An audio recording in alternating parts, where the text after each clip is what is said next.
اعوذ باللہ من الشیطان الرجیم بسم اللہ الرحمن الرحیم قال النبی صلی اللہ علیہ وسلم اللہم اجعل وساوس قلبی خشیتک و ذکرک۔ اے اللہ میرے دل کے وساوس کو اپنی خشیت بنا دے اور اپنے ذکر کا ذریعہ بنا دے۔ شیطانی وساوس اور مختلف طرح کے اوہام اور وساوس کو خشیت الہی اور ذکر الہی کا ذریعہ بنانے کے لیے نبی کریم صلی اللہ علیہ وسلم نے بہت خوبصورت دعا ارشاد فرمائی، اور آپ صلی اللہ علیہ وسلم نے ارشاد فرمایا الحمدللہ الذی رد امرہ الی الوسوسۃ، کہ اللہ تعالیٰ کی تمام تعریفیں ہیں جس نے شیطان کے معاملے کو وسوسے تک محدود فرمایا۔ اور جب بھی شیطانی وساوس دل پر اور اذہان پہ حملہ آور ہوتے ہیں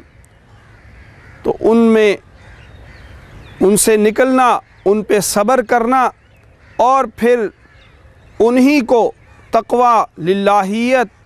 اور اللہ تعالیٰ کی معرفت کا اور ذکر کا ذریعہ بنانا، اس کے لیے یہ دعا انتہائی خوبصورت اور مفید ہے۔ اللہم اجعل وساوس قلبی خشیتک و ذکرک۔ اے اللہ میرے دل پر جو شیطانی وساوس حملہ آور ہیں ان کو اپنی خشیت کا ذریعہ بنا دے، اپنی ذات سے تقرب کا ذریعہ بنا دے، و ذکرک، اور اپنے ذکر کا ان کو ذریعہ بنا دے